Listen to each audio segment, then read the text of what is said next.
forum, we're all concerned about branding, right? We're all concerned about our logo. We all know how important it is, but we don't really have a sense of what that really means. So this morning, fortunately, we have Priscilla Baer, who will discuss branding your logo and how your brand can either enhance your business or not. Priscilla. Good morning. Thank you so much for coming. Thank you, David. So we're talking about how your logo recognition and branding recognition affects your business, both good and bad. What exactly is branding? Everybody uses that word. What is it? It's really product or service awareness. It's your response to a product or a service. The prop, which is home in my refrigerator, is a bottle of Coke. You recognize the shape, you recognize the red, you don't even have to read Coca-Cola. And what does it say? It says happiness, sunshine in a bottle. It promises happiness and fun. That's the ultimate of what you would want for your brand, so that there is an emotional connection. It's not reading the name, especially the names of companies that are 5 words long. It's a gut reaction to that name. Coke is a shining example. I assure you, if you don't drink Coke because you're dieting, if you're traveling and you're in a jungle and you are worried about the water, for sure, if you see a Coke machine with Coke, I guarantee you'll buy that Coke and you'll love it. It's familiar, it's comfortable, you're not stepping outside of your comfort zone. So, I have a food example. There was a test done with peanut butter. There were a number of jars of peanut butter. The respondents were to choose the peanut butter that tasted the best and the peanut butter that had the best quality in terms of price. When they were all finished, 15-1, people chose the peanut butter that they normally bought, that they were familiar with. They didn't choose the better tasting peanut butter. They didn't choose the cheaper one. They responded to the brand name. There is another aspect of awareness and familiarity. Last week was election day. And there were a lot of names, and unless you really studied what the names stood for, I'm sure that lots of us did our civic duty and we went into the booth and there were names we didn't know. And how do you make a choice unless it was extremely obvious? You voted for the most familiar names. That supports advertising, that supports bumper stickers and signs outside of New York on your lawn. So one of the visuals that I have is, for 2 years, I entered a contest to win Governor Cuomo's greeting card for, it's Christmas card, but we don't dare say it's Christmas card. So what was required? The requirements were an image of New York State. Blue is the state color. Nothing that shows that it's New York City. Nothing that says it's the country. And so there were lots and lots of limitations. This one won 2 years ago, and then I won again last year. I can pass this around. Then I had the honor of doing a logo for Fred Canone from Telehouse. He was starting a division of Telehouse which dealt with sharing in the cloud. Now, believe me, this was both actually and symbolically in the cloud for me. I had no idea what he was talking about. He was very patient, he explained everything, I went back to my office, I researched it to death so that I would understand what he was going for. So my point of view is that concept is everything in a logo. It should have a punch, it should hit you, it should be a surprise, it should grab you. So I'll show you two of the many choices I did. Telehouse is owned by a Japanese company, so this of course was my favorite, the rising sun and the connectivity in the cloud with corporations buying cloud sharing real estate for a lot less money. Fred showed this up to all the techies because after all, these are the people who will be responding to this service. They chose this one hands down. And Fred, thank you for always saying there was a guttural reaction to this one, and that was it. It was over. Well, there was a guttural reaction to both. Okay. But the former was, the instant reaction was the Death Star. And since I'm not of that generation. Oh, I'm sorry. So one of the steps is to choose a name for your company. That's one of the beginning steps.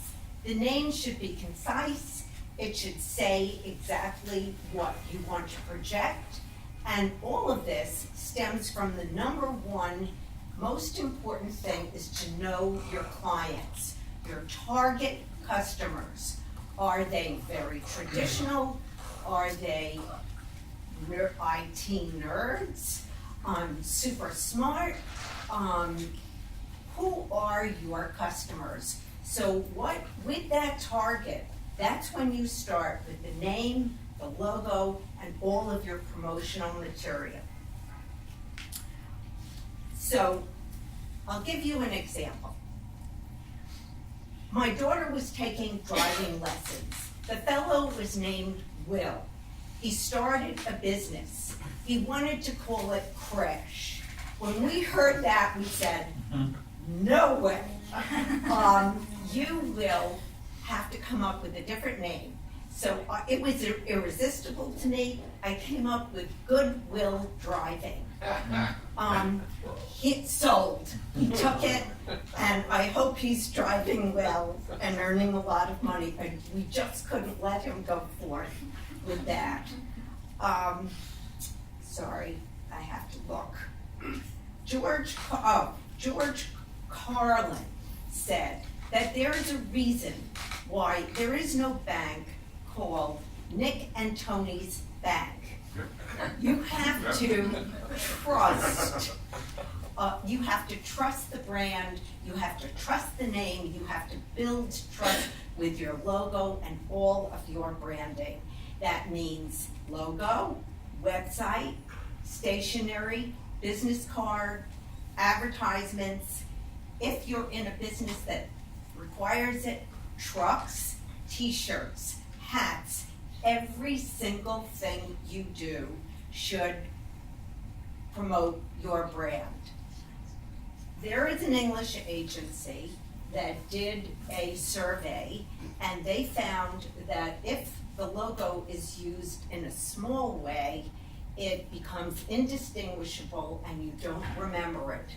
Hence, the golden arches. Say no more. It's big. Size matters.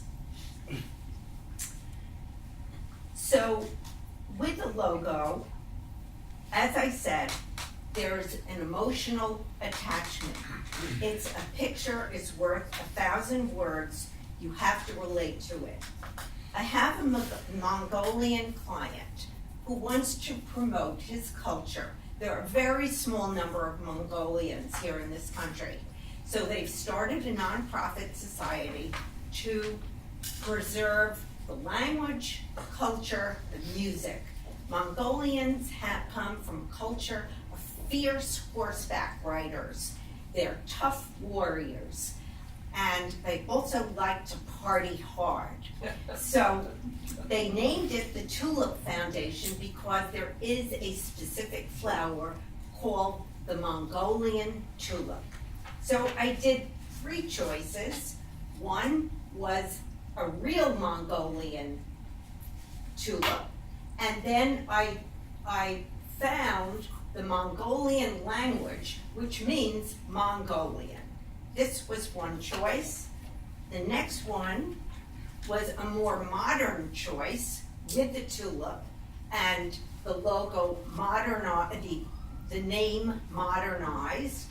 And this one, which didn't win, but it was my favorite, were horsemen on horses coming out of the tulip because it's a fierce, strong society. Another logo, I'm hoping you'll guess where this college is. Lincoln Center? Thank you. So there should be some kind of gut reaction, not so much a literal reaction. Color. Color is super important. For the few ladies in the room, where does this come from without reading the name? Okay. And are you thrilled when somebody gives you a little bag like this? Oh, yes. I want a You little will. box. I'm sorry? I prefer a little box. The box is inside, but I took the box out. The smaller the box, the better. Right. And it's small because one of their sayings is, good things come in a small package. So for the argument of color matters, color very much matters. I did a job for Chase Manhattan Bank a while ago, and they had a division called the Not-for-Profit Group.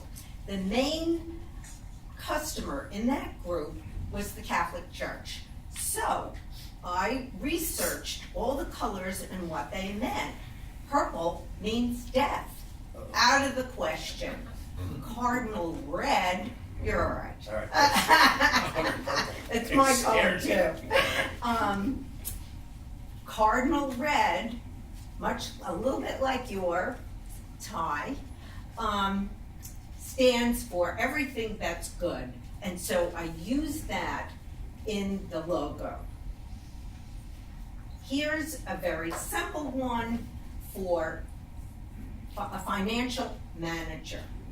Small company, started out, he wanted a lion. So how do we make a lion that doesn't look like Metro Golden Mayer or any of the other lions? Took lots of work. Sometimes this is harder to do. Now, in the case of Paul Berkman, he works for a company established. It already has a logo. They're not about to change that logo. It's not a startup. How does Paul identify himself and differentiate himself from every other person who is selling financial assistance and financial advice? Thank you. Because Paul is a 5-star networker. If he can, while he's having lunch with his wife, he will think of something good for this person or that person, a line of business, a connection. He has, by being, what? I won't tell you. He has established his branding as a wonderful networker, and that is his niche. And does it set him apart? You bet it does.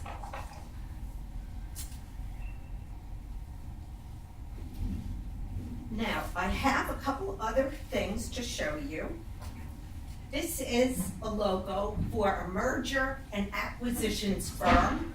It's called Continental Partners. This is the C. There are 2 pieces in a merger and acquisitions, and the 2 pieces are somewhat connected and moving forward. This is something I can pass around. I did not do the logo, but these people, it's private equity, are very conscious of brand consistency, which is a huge point. Their website looks like this, their new office looks like water. They used glass in their office that looks like water. They bought two companies. They wanted the two companies to look equal, but they wanted their main company to be the most important. So I thought a gatefold would be good. So when you open this, you see the two companies on either side, but the main company is in the center.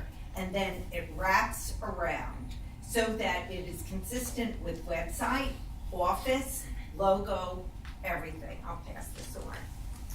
Now, as Rochelle Lisner commands, I have a story to tell you. When Commissioner Bratton was the police commissioner before this, under Giuliani, he was in the same kind of trouble. Lots of public criticism. Everybody was all over him and the police. Giuliani wanted all the credit when anything was good, so he was in a very bad place. So I again was in kind of a contest to see who could work for him and change his brand. He wanted to change the branding of the NYPD. So I started to work with him. They wanted a logo to represent the 150th anniversary of the police department. Something that if one of your businesses is having an anniversary, take it and run with it. It's a way to promote your brand, and it's also a good way to build morale. That's exactly what he did. I presented 9 logos. Yes, it's too many, but they chose 2. I said, you can't have 2 logos. That dilutes your branding. But they said, yes, we want 2, and you do not argue with people who are all carrying guns. So we did 1 logo for the police, regular cops, and practically every cop in New York is wearing this pin. This was so much fun to design. It was the 150th anniversary, it was their colors, and we had it made into a pin that they're all wearing, and they felt proud to wear it. What he did more than anything else was made them feel proud. The mounted unit is the most elite unit. You don't get into the mounted unit so easily. It doesn't matter how much you love horses. You have to try, sometimes it could take you 5-10 years to get into that unit. We did a brochure on just the mounted unit. Beautiful. And made them feel really good, and made people who were donating to the New York City Police Foundation, which funnels their money into the department, it made people, if they remotely loved horses, if they remotely loved going to the theater, these are the cops that stop pickpockets. They're up high, they're on their horses, they can spot a pickpocket any time of the day or night. So that was that he increased the funding by rebranding the department, but branding and focusing on the mounted unit. He also did that for the police academy. Some of these cops are incredibly athletic. It is a very tough physical test to take. It made them feel proud. 1 to get in and 2 to graduate. We did a brochure for them too. Again, bringing in money from founders to the foundation that then funneled money to the police academy. It also came to light that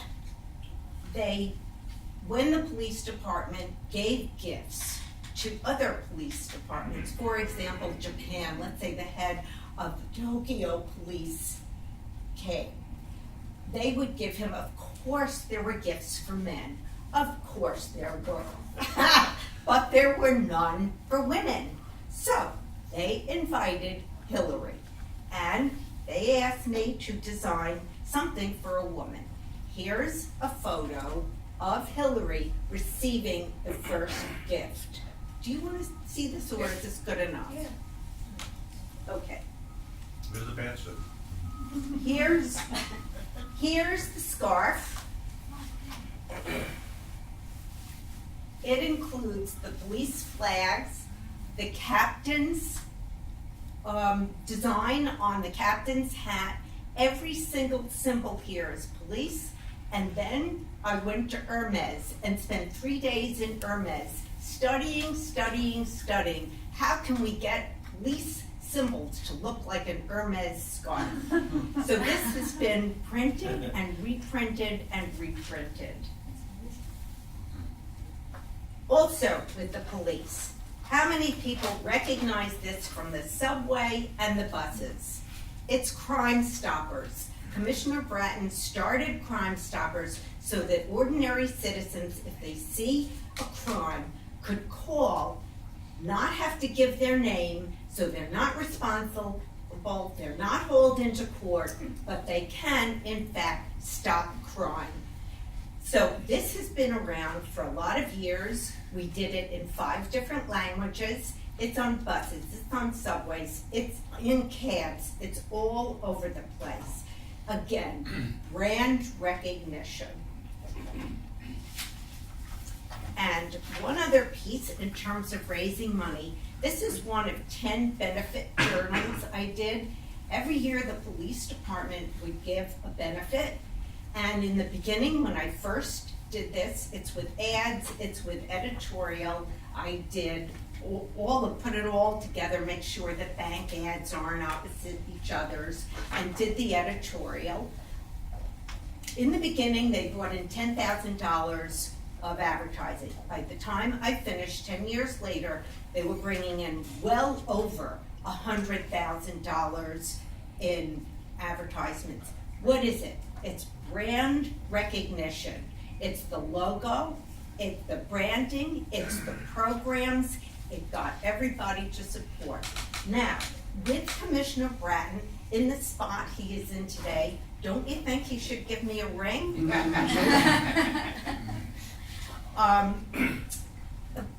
I have two other things to show you. This is a logo for a law firm.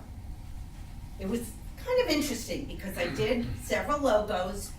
All the partners were pulled into one room to vote on the logo. Everybody under 40 voted on one logo. Everybody over 40 voted on another one. It's very interesting. So they decided the associates are going to be moving up. They are going to be the ones running the law firm. They went with the choice for those people who voted who were under 40. This is the winner. And then they were going to do an announcement for Chicago office. So I said, you cannot do a vanilla paneled card. You just can't do it. So instead, the idea behind this was Showman, Updike, and Kaufman are expanding.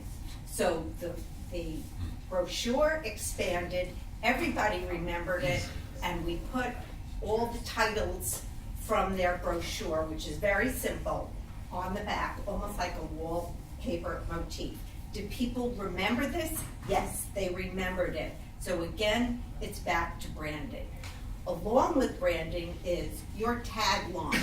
In order to establish a really good tagline, circle back, who are your clients? What are their needs? What are they looking for? And start, I always found that if you start with 5 subjective adjectives that describe your customers, it will lead you in the right direction to what you're going to promise in that tagline. The logo and the tagline promise your clients something. It's either reliability, or the best price, or the most comfort, or the most satisfying experience. Need I bring up Apple? The most perfect branding example, of course. It's the logo. They don't even have to write Apple anymore. You know it's Apple. Worldwide. It's everything. It's advertisements, it's the computers, it's their ads on TV. I'm sure everybody remembers the two guys, one Apple guy and the other Microsoft guy. And it's the t-shirts that the helpers wear, and then it goes on. Those geniuses, the Apple geniuses, are all accommodating. They have patience unlike anyone I've ever met. Patient, friendly, they don't make you feel stupid with all the questions that you ask. That is part of their branding. They hire that way, they expect that from everyone that works at Apple, down the line. Consistency. You must really use consistency on everything. Your logo, your stationery, your website, your trucks, your t-shirts, your underwear. Yep. Absolutely everything must promote your brand and the way your employees, just the way Apple does, how do they relate to your customers? Are they relating the way that you want to represent your brand? Oh, I didn't tell you about the bad branding, did I? The classic bad branding. I shouldn't end on this note. Bad branding. Nike. Nike chose Michael Vick to be the face of their brand. I am a die-hard dog lover. If you don't remember, Michael Vick ran a dog fighting business for his pleasure and to make money. It was horrible. They are still placing what they call victory dogs who made it out of there. Will I personally ever buy another Nike product? Never, never. I cannot forgive them, ever. So that's an example of negative branding. Should they have vetted him better? Should they have been more careful? I mean, I think they've made some more mistakes too with their choices. You just have to be very careful because it can work in reverse. Now, yes? It's interesting, and negative branding can take you years, as you had just mentioned, to recover. It's years. I'm sorry, Michelle? Negative branding or something like that can take years to recover. It's Oh, not absolutely. like a 2-minute thing, oops. It's years to, and then there's so much money lost because of negative branding. So it's not just that they hired this person and it was an oops.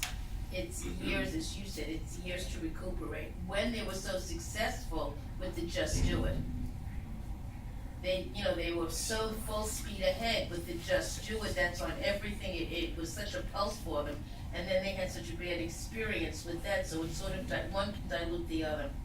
Right, and then it was a very long time until they changed it, till they fired him and got somebody else.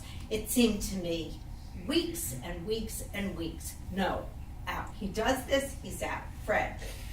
So when should we, how does somebody know that they need a change? How does somebody prepare for, a rebranding or if it's not a rebranding, the development of a logo or, an expression or, some change? How do you know and how do you prepare for it? Okay, good question.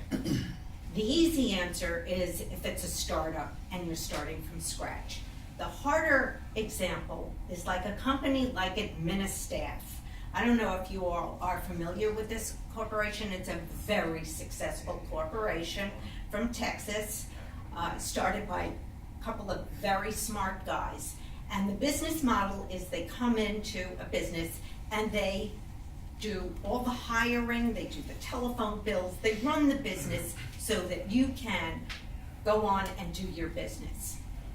They decided that their customer response was poor. With Administaff, they thought, oh yeah, it must be a temp agency. And they asked the good part of your question is to ask your clients, how do they feel? How do you respond to the brand name? How do you respond to the logo? And it was a very tough choice for them to make. After 10 years of touting Administaff, they changed it to Insperity. I don't think that's such a wonderful name, but I know that they tested and they had all kinds of groups to test the name, and then they went on to change the logo. It's if you're finding that people saying, what is the product? What does it do? I don't get it. That's another way to tell that you don't have a clear message. So the 3 C's of branding is credibility. So everything you do is credible. You deliver. When you say you're going to deliver, you deliver quality work or service or products, whatever that is. The second C is clarity, which answers your question, clarity of what the company does, what service they provide, and who they are attracting. Clarity also defines you from your competitors. It's important with logo and branding and clarity to focus on how you are different from everybody else. Consistency, of course.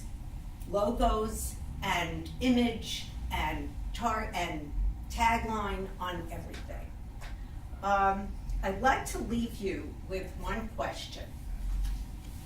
If, going back to the peanut butter test, if 15-to-1 people bought the peanut butter that they were most familiar with, rather than the peanut butter that tasted better or had a better price, why would you put more money into making the product perfect instead of putting money into your branding? It's a 15-to-1 ratio. I'm pretty much done. I promised Dave that we would have the logo striptease. And so, if somebody wants to sing along, you can. The first is a scarf for the United States Tennis Association, given out at Forest Hills. Next is a logo for NYPD. The first logo they had, NYPD Foundation.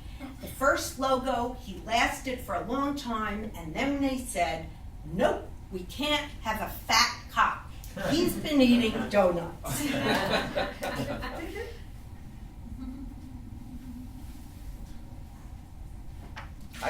Also, I can help cops. facilitate. I can Thank you take off your so clothes. much, Dave. Cops, making them feel like stars, making them feel good, proud to be cops. And I must admit, I wear this t-shirt in the park when I'm there after 9 o'clock with my dog.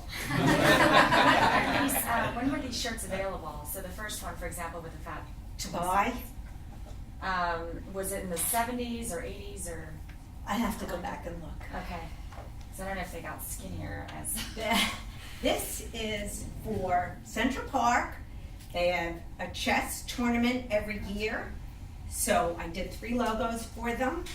This is a logo piece exuding into a tree. NYPD. This is the logo for the civilians. So that if you're a civilian, you feel proud too, and you are recognized for your job as well. Be something else playing strip poker. And now for the grand finale. I am just kidding. But what I do have, because I think your logo should be on everything, is cookies should you want to develop your logo or your brand. Is it, I can pass it if you want.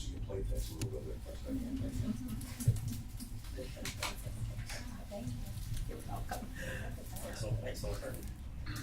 You know, this is going to be a very difficult forum to talk about. I thank you, Michael.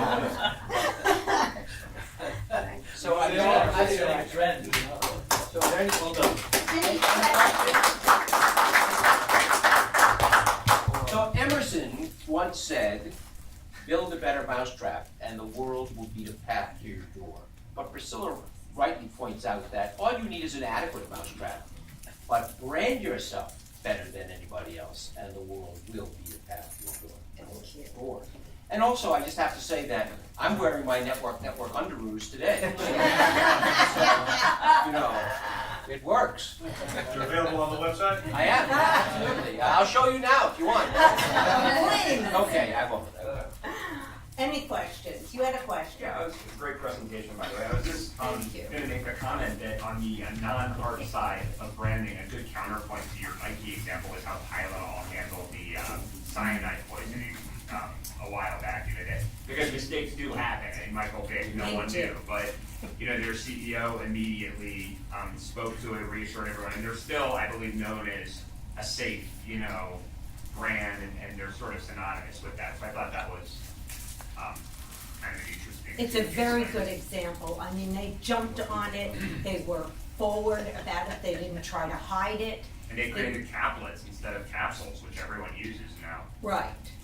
Yeah, they really addressed it well. With the Nike thing, yeah, they got rid of Michael Vick, but it took a long time, and I can't imagine that they vetted him well to not know that this was going on.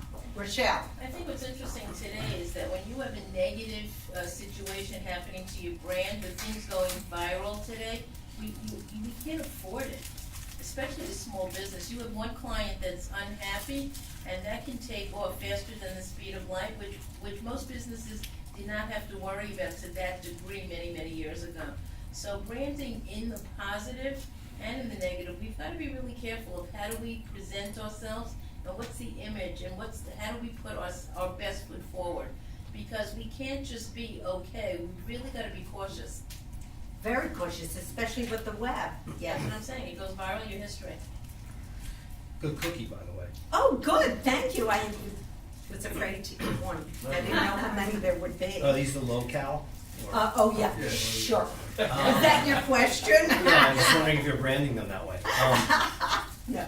No, my question is, you may want to contact BP, because I will never get gasoline at a BP station. I'm the ever. same. I'm the same. Exxon. And Exxon. Do not buy Exxon. I drove with my friend into a town. We had to fill up the car with gas. I said, it can't be Exxon and BP because of what they've done to the environment. She said, it can't be Shell because their soundings are so bad. By the time we got done, we barely had a gas station.